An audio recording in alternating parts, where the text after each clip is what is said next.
8 de la mañana con 42 minutos, 8 con 42 minutos en Punto Noticias, primera emisión. Saludamos ya a esta hora a nuestro siguiente invitado. Se trata del doctor Javier Flores Aguirre, jurista y analista político que está ya con nosotros. ¿Cómo está, doctor? Buenos días, bienvenido. Le saludamos a Alexis Moncayo, quien le habla, Licenia Espinel. Desde el punto de vista político, ¿cómo queda el presidente de la República, Guillermo Lasso, con el desenlace que hubo en la Asamblea Nacional respecto a esta investigación de los Pandora Papers? Esto tras el pronunciamiento de que coincidió con la sesión de la Asamblea Nacional de la Contraloría, en el que señala que no ha encontrado la información suficiente que indica que el presidente Lasso habría incumplido el denominado pacto ético. No obstante, también en este documento que se hizo llegar al presidente de la República por parte de la Contraloría, se señala que hay dos fideicomisos que están en Dakota del Sur, pero que, de acuerdo a la legislación ecuatoriana, Dakota del Sur no es considerado un paraíso fiscal, aunque sí es un paraíso fiscal para otras naciones. ¿Cómo está? Buenos días, bienvenido. Muy buenos días, Licenia, muy buenos días, Alexis, muy buenos días a toda la audiencia de esta emisora. Bueno, yo creo que la actuación de los órganos administrativos, judiciales en este país está sujeta a muchas presiones políticas o intereses políticos, y creo que por lo menos con bastante fiereza se lo ha podido ver en el caso de las persecuciones que han iniciado Contraloría y Fiscalía. Yo creo que esto simplemente es otra versión de esa misma actuación. En vez de, en este caso, perseguir a eventuales enemigos del oficialismo, como fue en su momento durante el gobierno de Lenín Moreno, la persecución que tanto desde la Contraloría como desde la Fiscalía, y además de otros órganos, los electorales, el propio órgano político como es la Asamblea Nacional, el órgano creado e inventado para perseguir correístas, como fue el Consejo del finado doctor Trujillo, que fue básicamente una dictadura soslayada por los medios de comunicación, pero muy efectiva en su práctica. Creo que todas esas manifestaciones, dos órganos continúan, o bueno, tienen la suficiente fuerza como para seguir siendo agentes de esta actuación. Uno es la Contraloría, que tiene una persona que además está sostenida, si se quiere, por los poderes actuales, porque su origen es bastante discutible, y el otro es otro origen bastante discutible, por cierto, dada la calificación que tuvo y la posterior remontada mágica que permitió que llegue a ser la más votada, que fue el caso de la fiscal Diana Salazar. Creo que en ambos casos se puede ver cómo se actúa políticamente, y en algunos casos ya borrando cualquier frontera del rubor, porque bueno, va un poco por fuera de la pregunta, pero me llama muchísimo la atención estas vallas que se han colocado en apoyo a la fiscal Salazar. Eso yo creo que no se había visto en la historia política del país, el apoyo a una figura supuestamente técnica, porque cumple una función técnica la fiscalía, y que es un apoyo netamente político para una actuación que es bastante discutible, y podríamos entrar a analizar detalles de por qué lo es. Pero en líneas generales uno debe entender, y bueno, con esto doy paso a alguna pregunta, uno debería entender la actuación del Contralor en este contexto como la otra cara de su dependencia del poder político. En algunos casos persigue como un perro guardián, y en otros casos pues simplemente está al costado de su amo y lo respalda en lo que tenga que respaldarlo. Y esto claramente es un respaldo dirigido, políticamente dirigido a minar o a quitarle peso a la posible actuación de la Asamblea Nacional, que tampoco es que tenía tanto que ofrecer, por lo menos a día de hoy. Yo creo que la situación, y eso es un motivo de análisis, va a escalar, pero tal vez no era ahora el momento para hacerlo. Y creo que además lo que resolvió ayer la Asamblea no creo que llegue a buen puerto. Creo que es un exhorto que caerá en saco roto. Creo que el presidente no va a asistir a lo que le pide la Asamblea. Creo que tampoco tiene realmente la obligación de hacerlo. Y en todo caso, pues eso va a quedar en agua de borrajas. Hola Javier, qué gusto saludarle. Algunas cosas con respecto de lo que ha dicho Javier en su introducción. Bueno, sí, hemos visto cómo en el cine sí las élites apoyan al fiscal de turno, ¿no? Ya que tanto le gusta el cómic de Batman al presidente Lasso. Harvey Dent, el fiscal de Ciudad Gótica, tenía el apoyo de las élites. Pero claro, es que en Estados Unidos hay un sistema diferente, y muchos de esos cargos son puestos... Claro, Robert Kennedy era ya precandidato presidencial a partir de su paso por la fiscalía, ¿no? Sí, y hay bastante, digamos, bastantes historias al respecto. También recuerdo un juez Arpaio, puede ser en Arizona, que era bastante polémico, pero tenía el apoyo de la gente. Él ponía también vallas, seguramente para promocionarse. Pero es un contexto diferente. Aquí tenemos una fiscalía que, de acuerdo con la Constitución, tiene que ser un órgano técnico. Ella debería repudiar ese tipo de cosas. Si hubiera institucionalidad en este país, pero claramente hay una institucionalidad bastante maltrecha y, por supuesto, estas cosas pasan sin ningún tipo de crítica casi de nadie, cuando realmente son anomalías. Uno tendría que entenderlo como eso, como anomalías en el funcionamiento de una institución que debería tener otros parámetros de actuación y ciertamente un comportamiento menos político, aunque en este caso es sobradamente político, y mucho más técnico, aunque en este caso es claramente muy poco técnico. Ahora, con respecto a lo otro que señalaba Javier, yo quería profundizar en eso después del chascarrillo del tema de Batman. Hay un sentimiento profundo de desesperanza y de negatividad en la población. Y lo que vemos es, con lo que ha pasado el día de ayer entre Contraloría y Asamblea, y también, claro, la inacción de la Fiscalía en otros casos, que sí, que mete doble velocidad para cuando se trata de perseguir a unos, y en otras sí se pone un poco más lenta. Lo que nos deja es que hay en el Ecuador un permanente afán de mantener impunes a ciertas personas o autoridades. Como bien decía Javier Flores hace un momento, el presidente no va a asistir a la Asamblea. En una entrevista radial hace pocos minutos lo ha dicho. No hace falta que vaya a la Asamblea y que el informe de Contraloría archivando la investigación es de explicación suficiente. Y lo que yo les decía hace un momento en el comentario, que a mucha gente no le gustó, pero es lo que es, la jugada de UNES del día de ayer lo que hizo fue precisamente reforzar el relato del golpismo. Y Lasso hoy en entrevista radial ha dicho que UNES conspira contra el gobierno. Yo quisiera también la valoración de Javier con respecto de el comportamiento de UNES a semana seguida. Hace 2 viernes UNES se abstiene de una votación en donde estaba en juego la reforma tributaria. Esa reforma finalmente, al no haber sido archivada, pasa por el Ministerio de la Ley. El gobierno de Lasso, que tiene una bajísima popularidad en este momento y una bajísima legitimidad también, termina ganando. Y ayer el presidente Lasso nuevamente vuelve a ganar por partida doble. Primero porque le exhortan a que vaya, entonces el hombre ya en este momento se acaba de burlar del exhorto, dice que no va a ir. Y por otro lado, la proforma presupuestaria 2022 también va a pasar por el Ministerio de la Ley.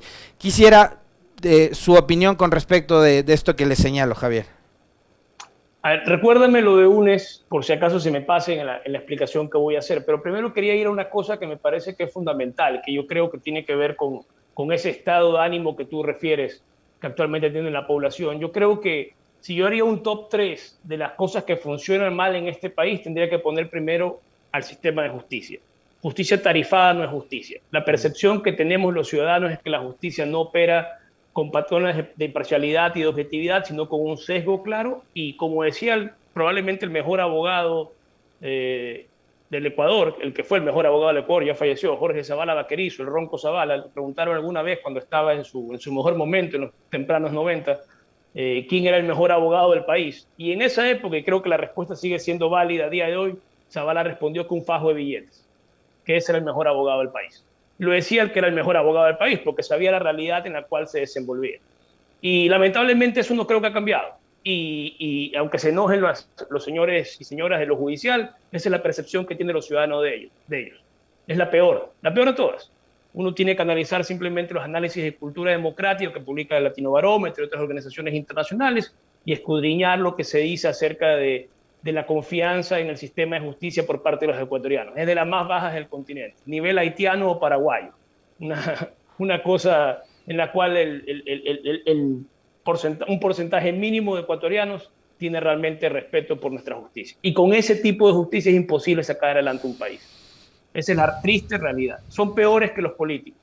Porque uno ve, y cada rato que uno escucha noticias de Crónica Roja, dicen, bueno, este señor que murió tenía como 78, bueno, exagero, 78, 8 procesos que se le habían abierto. ¿Cómo así? Son procesos todos graves y ninguno el tipo estaba libre. No se entienden cosas. Y uno tendría que entender quiénes son esos fiscales y quiénes son esos jueces. porque realmente, luego obviamente la justicia hará espíritu de cuerpo, porque probablemente todos estén en la misma cochinada, pero realmente uno observa que lo que hay allí es una profunda desconfianza en que el sistema opera eficazmente. Solo molesta a los que no tienen plata para no caer en él. Esa es la triste realidad del sistema judicial.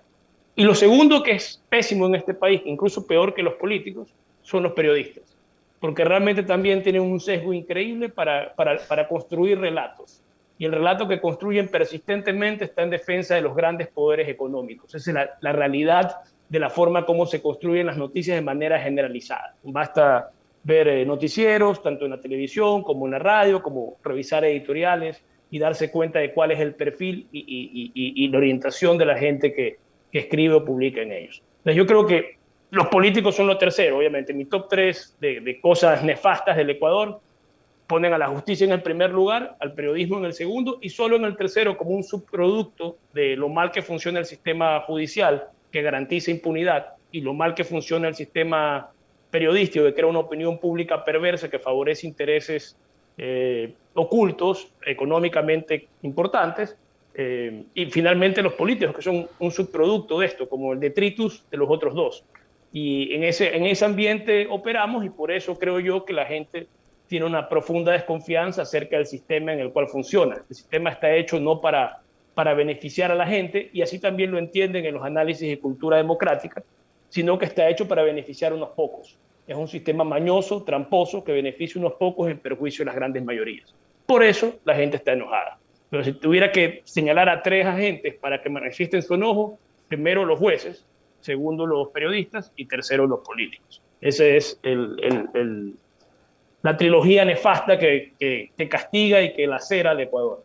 Ahora, sobre lo de UNES, que no me olvide finalmente, yo diría que UNES está teniendo algún acuerdo con el gobierno, una especie de do-des, que se rumora que es por liberar al ex vicepresidente, pero que no hay nada claro porque es un acuerdo que se ha dado tras bastidores. Realmente no tengo la capacidad para saber cuándo y cómo se va a operar un cambio, pero esto es más o menos como en la guerra de los misiles, en la crisis de los misiles, perdón, creo que el año 62 fue aquel, que hubo un acuerdo, pero que no fue público. Al final Estados Unidos sacó unos misiles que tenía en Turquía, y eso fue lo que la Unión Soviética dio por bueno, pero claro, para la prensa norteamericana había ganado Estados Unidos porque Rusia había retirado los misiles de Cuba.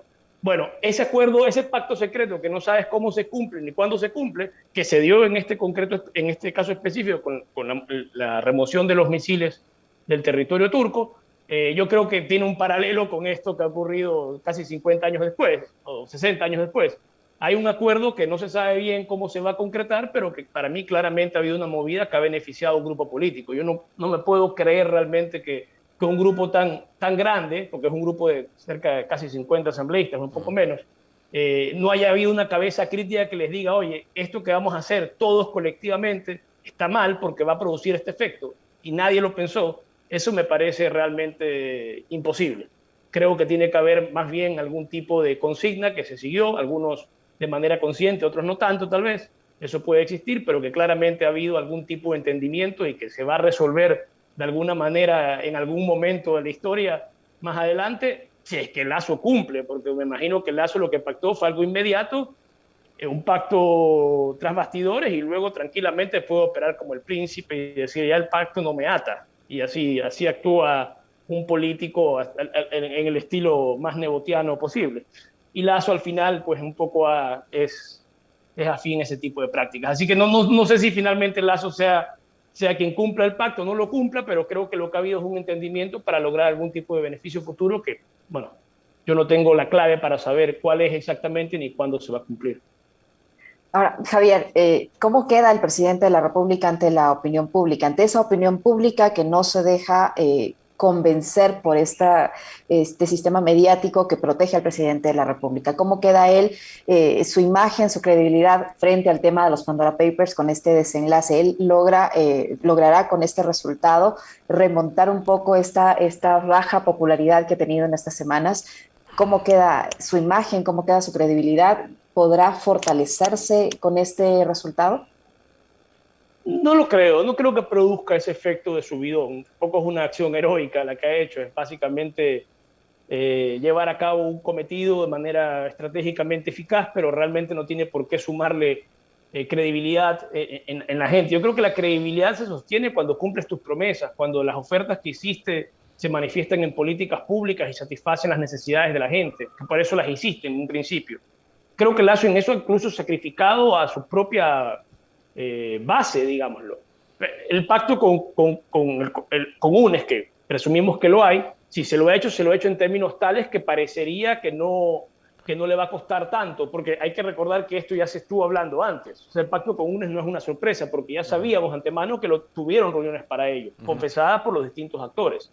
Entonces había la posibilidad de un pacto, siempre la hubo. Ahora que eventualmente lo ha habido, se rumora que lo hay, igual no tenemos claro cuál es su contenido. Ha sido digamos, parece ser parte de la estrategia para poder llevar a cabo los compromisos que se adquirieron allí. Pero, en definitiva, creo que hay una necesidad de que Lazo haga cosas mucho más consistentes y poderosas, como por ejemplo lo fue la vacunación, como para darle un subidón de popularidad, pero realmente no se ve a la vista que pudiera hacer eso. Yo incluso creo que, yendo sobre la base de sus propios adeptos, solo pensar que la reforma que se aprobó en el supuesto acuerdo con UNES tiene muy disgustados a muchos de ellos.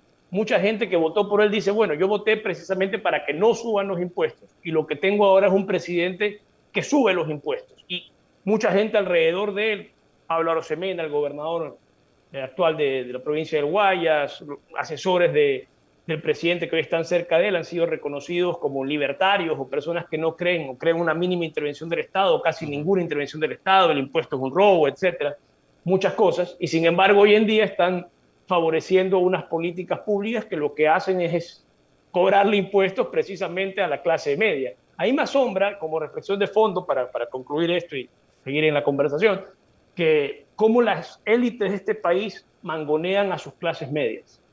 Hoy en día se les cobra más a las clases medias, digamos, proporcionalmente que lo que van a pagar las élites. Sin embargo, hoy en día nadie de las clases medias protesta por eso. Simplemente se lo tragan, se chupan la mandarina y listo. Cuando otro gobierno, un sesgo distinto, quiso cobrarle un impuesto que iba a ser satisfecho solo por una porción mínima de ecuatorianos, de hecho, su porción, el 1 o 2%, los más ricos, entre ellos recuerdo una entrevista que el propio alcalde de Nebot se reconocía parte de ese grupo, ahí sí salieron a las calles. Salieron a las calles por montones, los aniñados, clase media, clase alta, de Guayaquil, de Quito, y también las clases medias que están ahí como chesters de los aniñados, de las élites de sus ciudades, apoyando cosas en las cuales ellos no tenían ni arte ni parte, pero que ciertamente les parecía que los acercaba a un ideal aspiracional, tal vez, o qué sé yo, qué sandez que pasará por su cabeza. Pero lo cierto es que cuando las élites necesitan mangonear a las clases medias, sacarlas a las calles para que protesten en su nombre, ellas están muy dispuestas a hacer la marcha Nutella. Cuando tendrían que defender sus propios intereses, se quedan nomás en su casa escuchando cualquier cosa que les produzca placer, pero ciertamente chupándose la mandarina de que ahora sí les clavan los impuestos que tanto repudiaban. Porque se los clavan, no sé, pues, uno de ellos, supongo, uno de los que representa su ideal aspiracional, un banquero guayaquileño, lo cual es lo más raro que le ha ocurrido realmente a la política quiteña, es tener como ideal aspiracional a un banquero guayaquileño, es un contrasentido histórico. Me quedo con esa última frase de Javier Flores. Creo que no nos queda tiempo para más, ¿no, Licenia? 9:01 minutos, es verdad, ya no nos queda tiempo, estuvo muy interesante. Muchísimas gracias a Javier Flores Aguirre, jurista. Yo solo rapidísimo, Javier, ¿qué caminos legales en lo jurídico le quedan al caso Pandora Papers que tiene que ver con el presidente de la República y con este exhorto de la Asamblea que dice que le van a enviar la información a todas las instituciones, entre ellas a una Contraloría que ya decidió archivar el caso? ¿Hay alguna forma de que estas entidades, Fiscalía, UAF, etcétera, etcétera, puedan seguir adelante con esta investigación o ya con esto se cierra este capítulo? Yo diría que no hay muchas posibilidades por ahora, porque todos esos órganos, la mayoría de órganos que acabas de mencionar, pues tienen una dependencia, una cercanía con el gobierno, con el oficialismo, y por ahí no creo que camine. El órgano que puede hacer la diferencia es la Asamblea Nacional, no obviamente con un exhorto que motivo de risa, que ya por lo que veo ha sido ha sido ninguneado por el presidente, ninguneado por el presidente. No sé qué esperaban, si no ese resultado, pero claramente podría ser en otro escenario mucho más potente, como un enjuiciamiento político, por ejemplo, podría ser reutilizado o recuperado como una de las herramientas para satisfacer los requisitos que requiere el enjuiciamiento de un presidente. Pero eso ya es un escenario de crecimiento de una disputa, que yo estoy seguro que va a ocurrir. Esto es cuestión de tiempo, ¿no? Demos la mitad del próximo año y seguramente vamos a tener un escenario mucho más caldeado con nuevas cosas que van a ocurrir en distintos aspectos de la política ecuatoriana, porque es una política llena de novedades. Es lo más parecido a una montaña rusa de la política ecuatoriana. Cada día trae su propia emoción. Y así lo vamos a ver en esa disputa seguramente. Muy bien, muchísimas gracias, Javier, por su tiempo y por la información que nos ha proporcionado. Gracias, Javier. Muchísimas gracias a usted. Saludos, Licenia. Saludos, Alex. Lo propio, muy amable.